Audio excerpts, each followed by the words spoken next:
ये आ जाएगा आपके पास आई थिंक 1414.1421 चेक कर लेते हैं एक बार, है ना।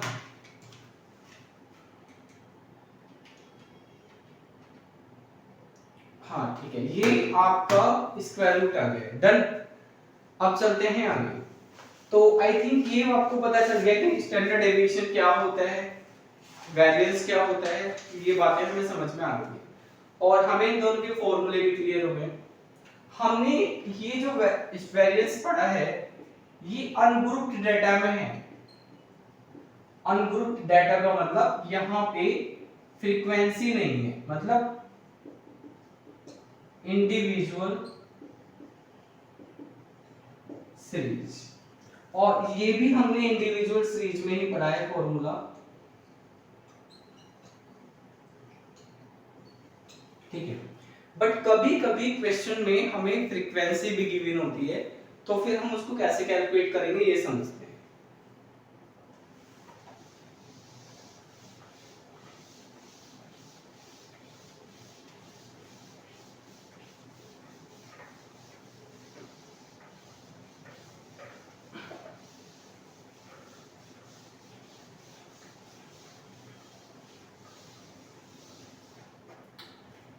देखिए मैं ये मान लेता हूं कि ये है इंडिविजुअल सीरीज और ये है हमारी फ्रीक्वेंसी डिस्ट्रीब्यूशन। ये आपका स्टैंडर्ड डेविएशन है, तो इसका फॉर्मूला होगा आपका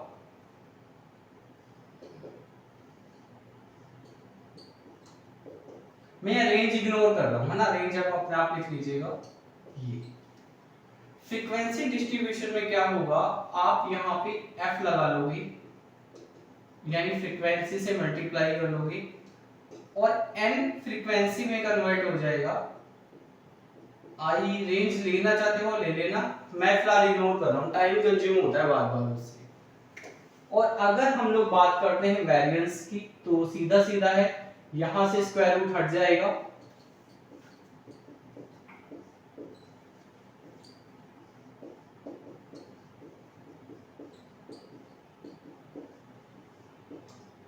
ये, और n कन्वर्ट हो जाएगा आपका सिग्मा f में। अब एक एग्जांपल लेते हैं फ्रीक्वेंसी डिस्ट्रीब्यूशन के केस में, मैं xi ले लेता हूं 10 20 30 एंड 40 और fi हम लोग ले लेते हैं 1 2 3 एंड 4। तो आपको बेसिकली ये वाला फॉर्मूला यूज करना है क्योंकि हमारे पास फ्रीक्वेंसी आ गई है। तो पहले हम लोग मीन निकालेंगे क्योंकि मीन तो हमें चाहिए, तो मीन निकालेंगे। मीन इस केस में अब मीन का हम ये फॉर्मूला यूज नहीं करेंगे, मीन का फॉर्मूला यूज होगा फ्रीक्वेंसी के केस में ये fi xi, i की रेंज है 1 से n तक और ये n कन्वर्ट हो जाएगा सिग्मा fi में। तो सबसे पहले आप मीन निकाल लीजिएगा, इसके लिए इन दोनों की मल्टीप्लाई करिएगा, fi xi इन दोनों की मल्टीप्लाई 10 40 90 एंड 160, इनको ऐड कर लेते हैं। fi xi is equal to, ये आपका 100 हो गया और ये 200 हो गया यानी 300। तो 300 सिग्मा f से डिवाइड करेंगे, सिग्मा fi i की रेंज 1 से n तक, ये हो गया आपके पास 10 से डिवाइड करेंगे, हमारे पास मीन आ गया 30। अब मीन निकाल लिया, अब आपको ये ब्रैकेट देखिएगा, आपको निकालना है x माइनस xi यानी डेविएशन तो हमें निकालना ही पड़ेगा, नाम ही टॉपिक का स्टैंडर्ड डेविएशन है तो हम डेविएशन निकालेंगे। x माइनस x बार यानी 30, 10 minus 30 is equal to minus 20, 20 minus 30 is equal to minus 10, 30 minus 30 is equal to 0 and 40 minus 30 is equal to 10। अच्छा सॉरी मैं एक चीज मिस कर गया हूं, यहाँ पे स्क्वायर भी आएगा, क्योंकि स्क्वायर आएगा हमें निकालना होता है स्क्वायर ऑफ डेविएशन। इसके बाद यहाँ पे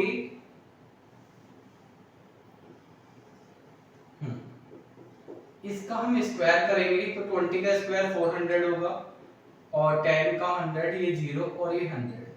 इसके बाद आपको क्या करना है, आप एफ आई की एक्स आई माइनस एक्स बार में मल्टीप्लाई कर लेना, यहाँ भी एक्स आई और यहाँ पे भी एक्स आई। तो 1 की 400 में मल्टीप्लाई करेंगे 400, 2 की 100 में मल्टीप्लाई करेंगे 200, 3 की 0 में मल्टीप्लाई करेंगे 0 एंड 4 की 400 में मल्टीप्लाई करेंगे 100 में करेंगे 400। इसका हम सम लेंगे सिग्मा 1 की रेंज आई की रेंज 1 से n तक xi, और ये हो गया हमारे पास 1000। ठीक है, स्टैंडर्ड डेविएशन निकालना है, पहले मैं वेरिएंस निकाल रहा हूं। तो वेरिएंस का फॉर्मूला ये होगा सिग्मा आई की रेंज 1 से n तक एफ आई एक्स आई, मैं फॉर्मूले में मैंने रेंज लिख ली है, divided by sigma F I. तो ये टोटल आपके पास 1000 आया है, और जो आपका सिग्मा एफ आई है इट इज 10, ये वैल्यू आ गई है आपके पास 100। अब अगर आपको स्टैंडर्ड डेविएशन निकालना है ना, तो आप इसका रूट निकालोगे, आपके पास आ गया 10। हम कैसे निकालते हैं स्टैंडर्ड डेविएशन, देखिए जो वेरिएंस का फॉर्मूला होता है उसी पे स्क्वायर रूट आ जाता है ना। तो हमारे पास स्टैंडर्ड डेविएशन की वैल्यू आ गई है, सॉरी कुछ गड़बड़, ठीक है, हमारे पास स्टैंडर्ड डेविएशन की वैल्यू आ गई है 100। ठीक है,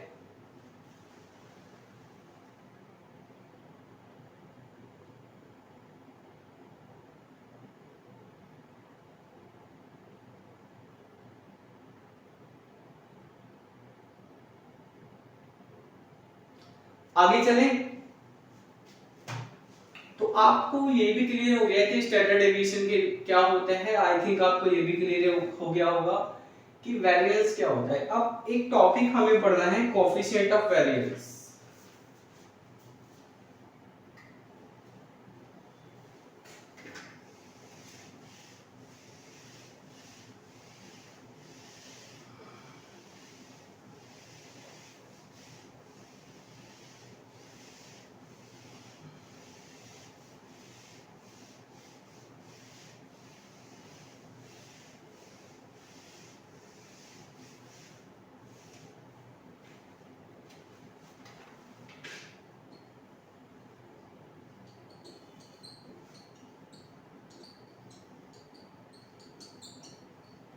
कोएफिशिएंट ऑफ वेरिएंस को हम लोग सीवी से डिनोट करेंगे, एब्रिविएशन है इसका, और ये होता है standard deviation divided by x बार यानी अरिथमेटिक मीन इनटू 100। ठीक है, कोएफिशिएंट ऑफ वेरिएंस का ना रोल क्या होता है, हम रोल समझते हैं। अगर आपके पास, वैसे तो बहुत सारे यूजेस हैं, बट हम बहुत ज्यादा ये सारे कांसेप्ट डिटेल में पढ़ेंगे नहीं, क्योंकि सारे कांसेप्ट ना 11th क्लास के ही है, तो मैं जस्ट उतना रिकॉल करा रहा हूँ जितनी हमें आगे जरूरत होगी। ये चीज ध्यान में रखना, मैं सारी चीजें आपको इन टॉपिक से रिलेटेड नहीं समझा रहा। अगर आपके पास कोई 2 सीरीज है, कोई स्टैटिकल सीरीज है हमारे पास, ठीक है, या हमारे पास आप कह सकते हो कोई 2 डेटा है, ठीक है, मान लेते हैं 2 क्रिकेटर हैं, एक सचिन और एक सौरभ।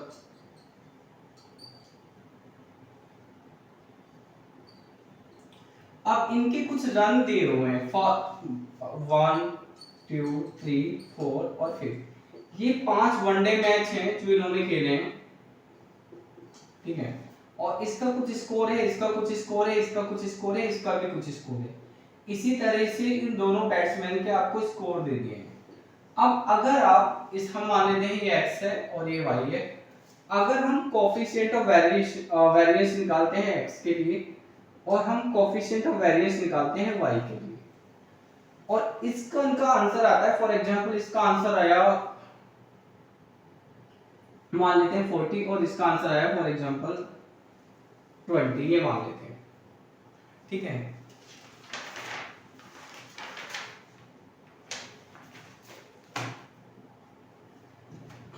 ये हम आंसर मान लेते हैं। इस केस में जिसका भी आंसर कम है, यानी कोफिशिएंट ऑफ वेरिएशन जिसकी भी वैल्यू कम है,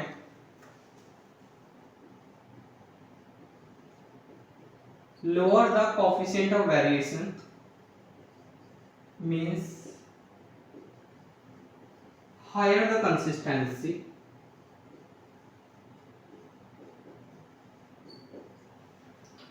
जिस बैट्समैन की कोफिशिएंट ऑफ वेरिएंस कम आएगा यानी वो बैट्समैन ज्यादा कंसिस्ट है। ज्यादा कंसिस्ट का मतलब है वो हर मैच में रन बनाता है, लेकिन जो दूसरा बैट्समैन है जिसका कोफिशिएंट ऑफ वेरिएंस ज्यादा आएगा यानी वो बैट्समैन कम कंसिस्ट है, उसकी कंसिस्टेंसी कम है, यानी कि हो सकता है किसी मैच में वो 100 रन मार दे, दूसरे मैच में वो 2 रन आउट हो जाए, किसी मैच में 150 रन मार दे, दूसरे मैच में 20 या 0 पे ही आउट हो जाए। और अगर वो कंसिस्ट है तो फॉर एग्जांपल ये 50 मारता है हर मैच में, तो ये कंसिस्ट है मतलब 50 के इर्द गिर्द होगा, 50 45 48 54 53, इस पे आप ट्रस्ट कर सकते हो, इसका कोई आइडिया नहीं है। तो जो कोफिशिएंट ऑफ वेरिएंस है वो हमें परफॉर्मेंस में कंसिस्टेंसी को बताता है।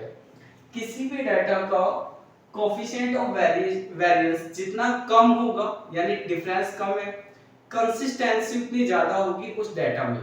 अगर एक कंपनी का पिछले 20 साल का प्रॉफिट आपको दिया है और आपको देखना है कि इसका प्रॉफिट कंसिस्ट है या फिर इनकंसिस्ट है, कंसिस्टेंसी ज्यादा है या फिर कंसिस्टेंसी कम है, तो आप उसका कोफिशिएंट ऑफ वेरिएंस कैलकुलेट कर लो। अगर कोफिशिएंट ऑफ वेरिएंस जितना कम आएगा मतलब प्रॉफिट उतना ज्यादा कंसिस्ट है, कोफिशिएंट ऑफ वेरिएंस जितना ज्यादा आएगा मतलब कंपनी का जो प्रॉफिट है वो उतना इनकंसिस्ट है, कभी प्रॉफिट ज्यादा हो जाता है कभी कम, फ्लक्चुएशन बहुत ज्यादा है। तो बेसिकली कोफिशिएंट ऑफ वेरिएंस आपको फ्लक्चुएशन दिखाता है, कंसिस्टेंसी मतलब फ्लक्चुएशन। कंसिस्टेंसी जितनी ज्यादा होगी फ्लक्चुएशन उतनी कम होगी, है ना। तो फ्लक्चुएशन अगर आपको चेक करनी है, कंसिस्टेंसी चेक करनी है, तो आप कोफिशिएंट ऑफ वेरिएंस का यूज कर सकते हो। अब हमें दो बातें और समझनी है।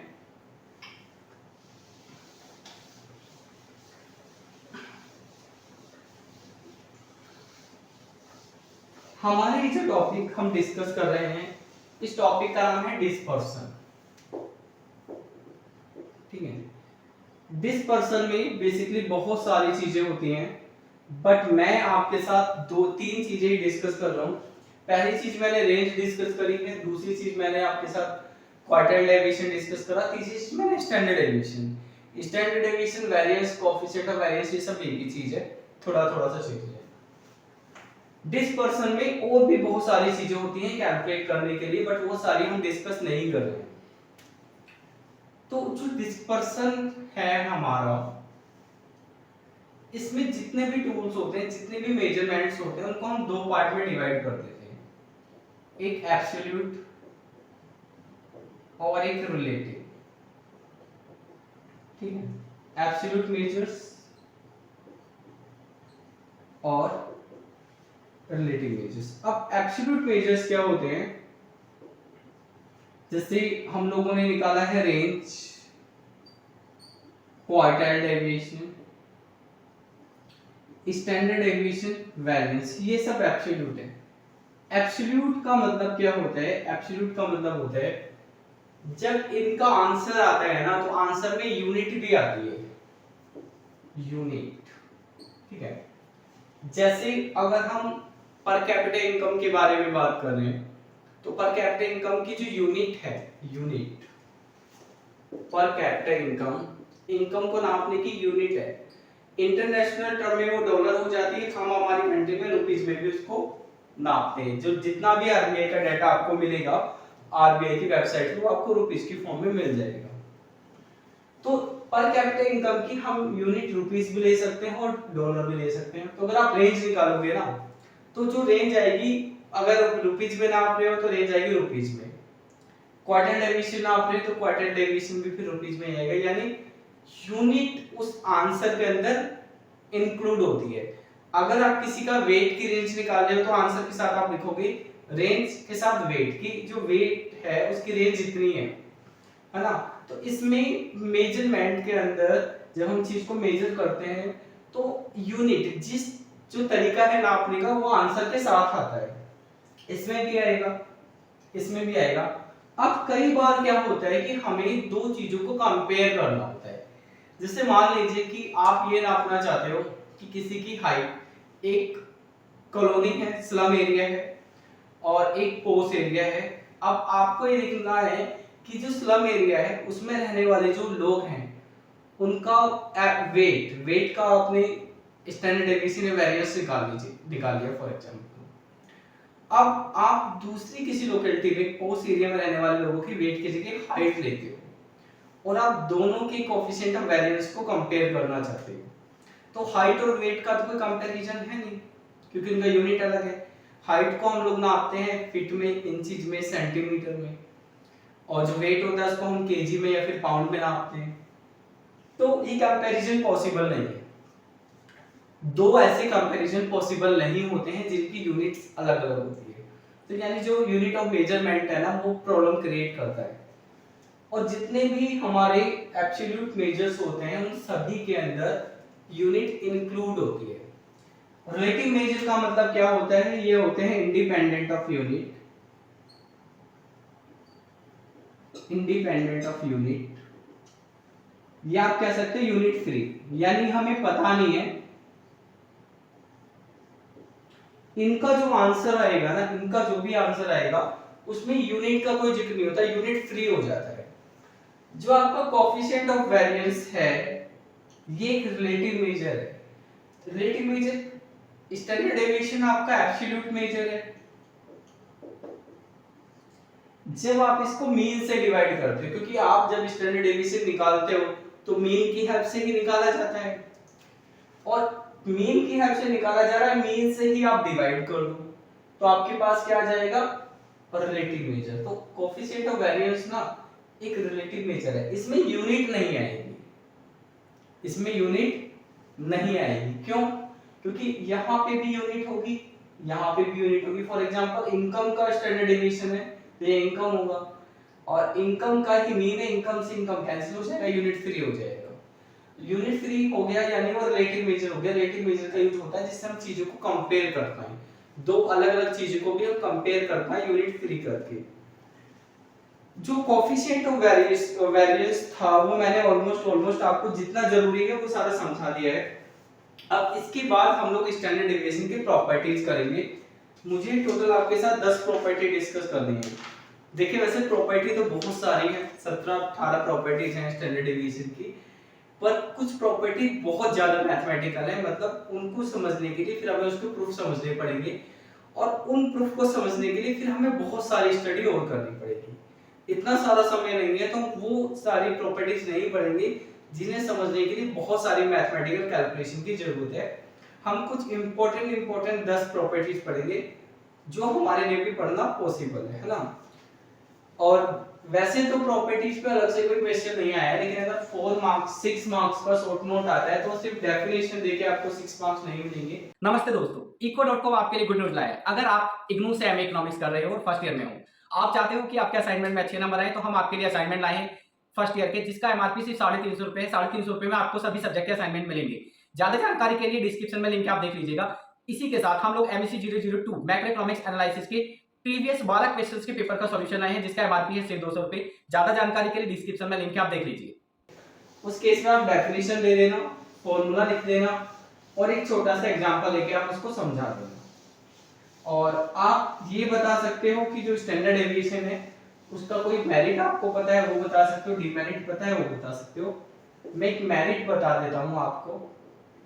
ये मेरिट है स्टैंडर्ड डेविएशन का भी, और ये मेरिट है वेरिएंस का भी, और ये मेरिट है अरिथमेटिक मीन का भी। देखो जब हम लोग स्टैंडर्ड डेविएशन या फिर वेरिएंस या फिर अरिथमेटिक मीन को कैलकुलेट करते हैं, जैसे हमने अभी ये डाटा लिया था,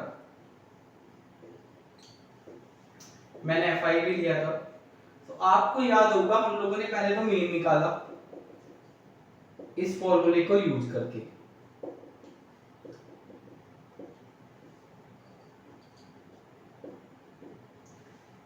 जब हम लोगों ने सिग्मा FI निकाला तो इस सब का टोटल आया, यानी फ्रीक्वेंसी में कोई भी ऐसा नंबर नहीं रहा जिसको हमने इग्नोर करा, हमने सभी डाटा को इंक्लूड करा।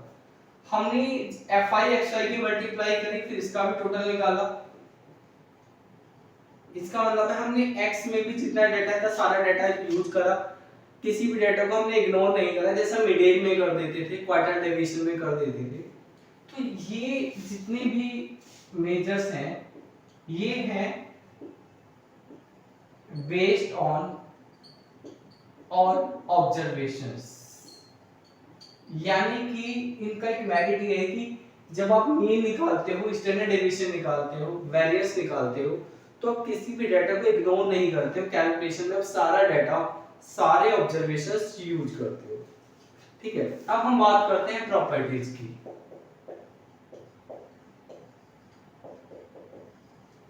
प्रॉपर्टीज ऑफ स्टैंडर्ड डेविएशन, और प्रॉपर्टीज से भी क्वेश्चंस अलग से भी बन जाते हैं, हम प्रॉपर्टीज भी थोड़ा सा समझ लेते हैं।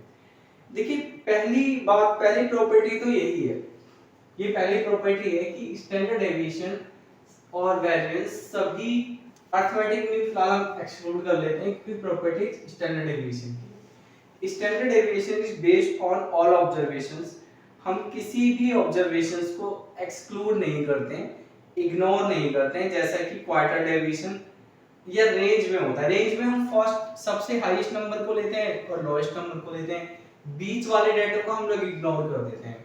मतलब अगर एक क्लास में आप ये देखना चाहते हो कि पॉकेट मनी की रेंज क्या है, तो आप रिचेस्ट स्टूडेंट को लोगे और आप पुअरेस्ट स्टूडेंट को लोगे, बीच वाले सारे स्टूडेंट्स इसमें हो जाएंगे ignore.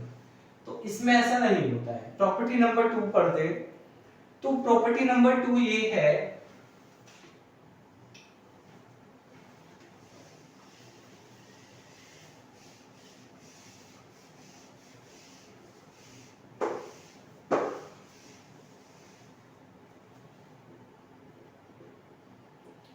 it is least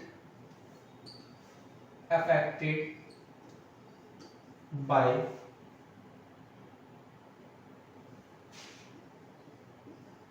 the sampling fluctuation. तो यहाँ पे ना एक वर्ड आया है सैम्पलिंग फ्लैक्चुएशन, तो आपको पता है। अभी सैम्पलिंग के बारे में हमने कोई चर्चा नहीं करी है, तो हम थोड़ा सा सैम्पलिंग फ्लैक्चुएशन समझ लेते हैं, उसके बाद ये जो लाइन है इसका प्रूफ नहीं पढ़ना है, जस्ट स्टेटमेंट हम लोग पढ़ेंगे। देखिए होता क्या है, जैसे हम ये मानते हैं एक एरिया है जहाँ पे हमें इन्वेस्टिगेशन करना है, मतलब रिसर्च करना है, और इस पूरे एरिया में जो टोटल पॉपुलेशन है वो 2 करोड़ लोगों की है। अब 2 करोड़ लोगों पे कोई सर्वे करना पॉसिबल नहीं होता है, आसान नहीं है, बहुत मुश्किल काम है, टाइम टेकिंग है और मनी वेस्टिंग है, बहुत सारा पैसा लग जाएगा और लेबर भी बहुत सारी चाहिए हमें। तो होता है क्या कि हम 2 करोड़ लोग नहीं लेते, हम लोग कुछ लोग लेते हैं। जैसे टोटल हम लोगों ने ले लिए, हमने 2000 लोग लिए। अब ये जो 2000 लोग हैं हम कहाँ से कैसे सिलेक्ट करेंगे वो एक अलग चर्चा का विषय है, वो जब हम सैम्पलिंग पढ़ेंगे तो उसको डिटेल में समझेंगे। फिलहाल आप ये समझ लीजिए कि हमने कहीं से भी 2000 लोग पिक कर लिए, है ना, एक हमने ये पिक कर लिया, एक हमने ये पिक कर लिया, एक हमने ये पिक कर लिया, एक हमने ये पिक कर लिया। इस तरह से हमने 2000 लोग पिक कर लिए। अब ये जो 2000 लोग हैं इसको हम लोग बोलते हैं सैंपल। सैंपल सिलेक्ट कैसे करना है, किसको लेना है, किसको छोड़ना है, ये प्रोसेस होती है sampling. Sampling is the process of selecting sample, कैसे आप उसको सिलेक्ट करोगे, ठीक है।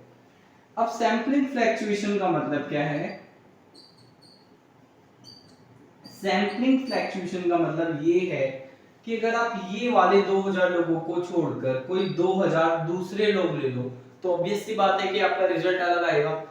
ये 2000 लोगों ने कुछ और इंफॉर्मेशन दी थी, जरूरी नहीं है कि ये 2000 लोग भी वही इंफॉर्मेशन दे, तो इस केस में हमारे रिजल्ट पे फर्क आएगा। तो बहुत सारे रिजल्ट होते हैं, मीन होता है, standard deviation, median, etcetera etcetera, लेकिन उसमें से स्टैंडर्ड डेविएशन एक ऐसा मेजरमेंट है जो फ्लैक्चुएशन से इफेक्ट तो इस पे पड़ेगा पर कम पड़ता है, लीस्ट, यानी बहुत थोड़ा इसके ऊपर इफेक्ट पड़ता है। इसके बाद हम बात करते हैं थर्ड प्रॉपर्टी की, it is easy to be treated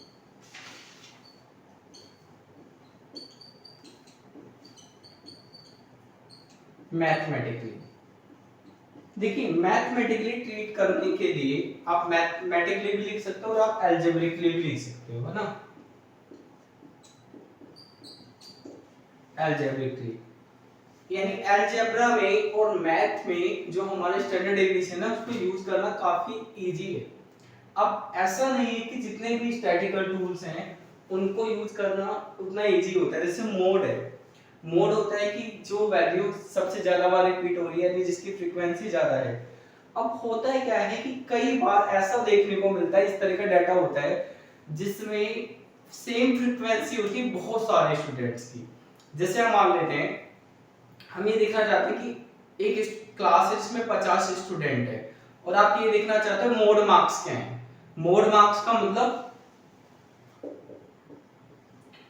ऐसे कौन से मार्क्स हैं जो सबसे ज्यादा स्टूडेंट्स ने स्कोर कराए। अब हुआ क्या, 4 स्टूडेंट्स ऐसे थे, नंबर ऑफ स्टूडेंट जिनके मार्क्स 70 है, 4 स्टूडेंट्स के 90 है, 4 स्टूडेंट्स के 20 है और 4 स्टूडेंट्स के हम मान लेते हैं 68 मार्क्स है। अब यहाँ पे हम मोड डिसाइड ही नहीं कर सकते हैं, यहाँ मोड डिसाइड नहीं कर सकते हैं क्योंकि हाईएस्ट फ्रीक्वेंसी होती है मोड। तो यहाँ तो ऐसे 4 रिजल्ट है जिनकी हाईएस्ट फ्रीक्वेंसी, और ऐसा पॉसिबल होता है, ऐसा पॉसिबल होता है। आपने छोटी क्लासेस में देखा भी होगा, प्राइवेट स्कूल में ऐसा होता है कि 2 स्टूडेंट फर्स्ट आ गए, 3 स्टूडेंट सेकंड आ गए, है ना, या 2 स्टूडेंट थर्ड आ गए। यहाँ क्या होगा, क्लास हो गई, 2 स्टूडेंट थर्ड है तो इसका मतलब थर्ड मोड कोई है ही नहीं, क्लास हो गई, 2 स्टूडेंट फर्स्ट आ गए तो क्लास हो गया। तो मोड में प्रॉब्लम है, मैथमेटिकली बहुत साउंड वो नहीं है, लेकिन स्टैंडर्ड डेविएशन मैथमेटिकली साउंड है, मीन भी मैथमेटिकली साउंड है, बहुत सारी चीजें मैथमेटिकली साउंड है, बहुत सारी चीजें मैथमेटिकली साउंड नहीं है, लेकिन स्टैंडर्ड डेविएशन मैथमेटिकली साउंड है।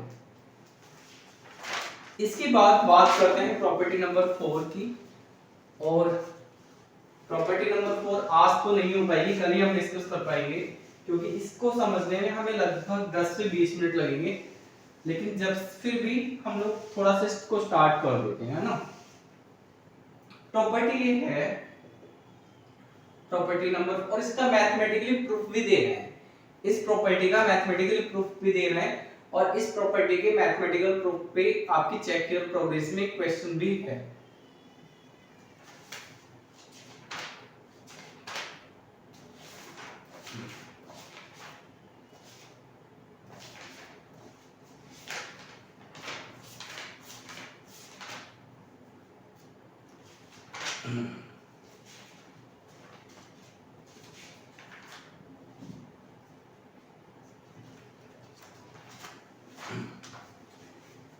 देखिए चेक योर प्रोग्रेस थर्ड अगर हम लोग देखते हैं तो चेक योर प्रोग्रेस थर्ड में क्वेश्चन नंबर थर्ड है, सॉरी क्वेश्चन नंबर 2 है, और वो क्वेश्चन नंबर 2 इस प्रॉपर्टी का ही मैथमेटिकल प्रूफ है।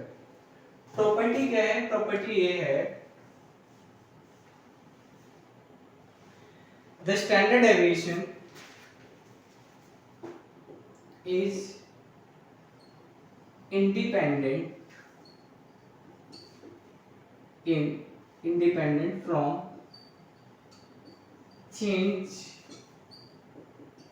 in origin but not independent from change इन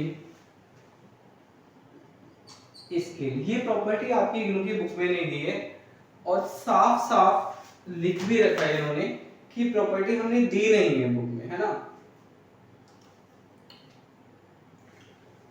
इस प्रॉपर्टी पे 2 क्वेश्चन है आपकी चेक योर प्रोग्रेस में,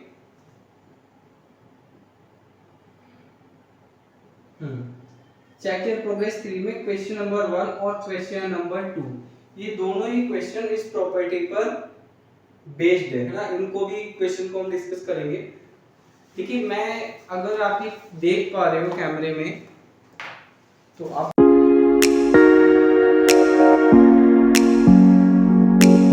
मुझे बताना पहले आप ये देखिए, दिख रहा है आपको कुछ? चेक योर प्रोग्रेस 1 या ब्लर, पहले तो मैं इसको फिक्स कर दूं।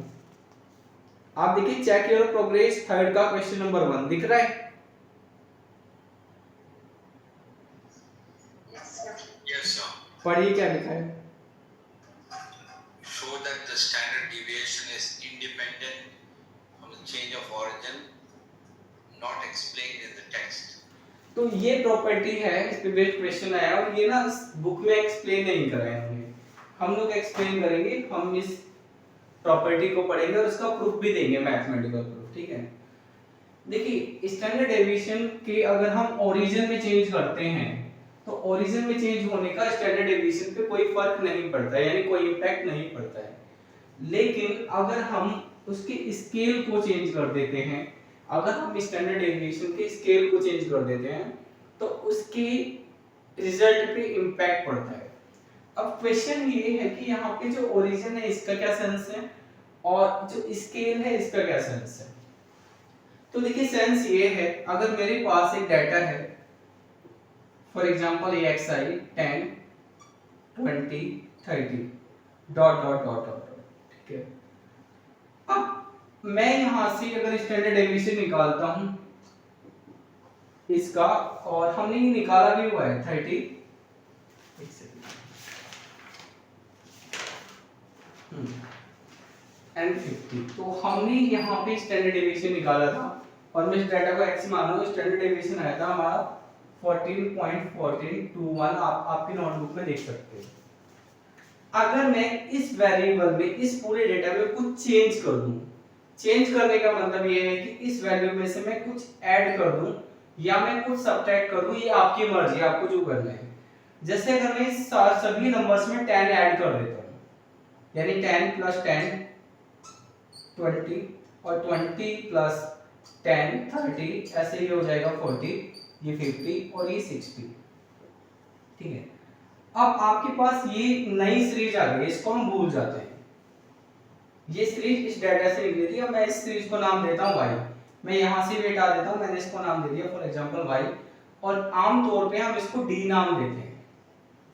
तो अगर मैं इस डाटा से आंसर निकालता हूं ना, इसको नाम देता हूं सिग्मा d, तो हमारा आंसर ये क्या आएगा, ये आपको होमवर्क है, चाहो तो आप इस वैल्यू से आंसर निकाल के देखना, आपका स्टैंडर्ड डेविएशन यही आएगा।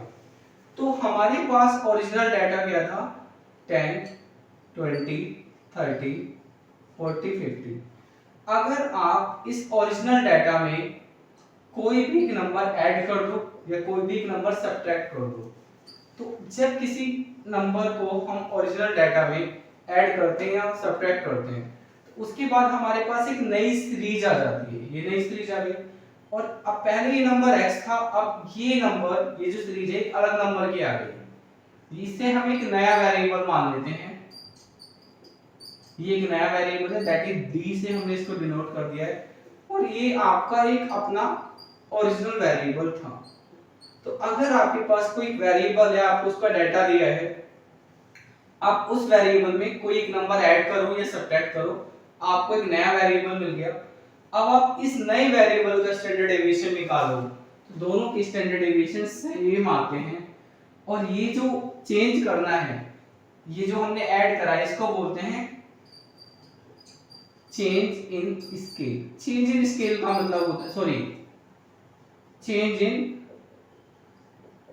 ओरिजिन। चेंज इन ओरिजिन का मतलब है आपने पुराने वेरिएबल में कुछ ऐड कर दिया है, सब्ट्रैक्ट, इसका हमारे आंसर पे कोई फर्क नहीं पड़ता है।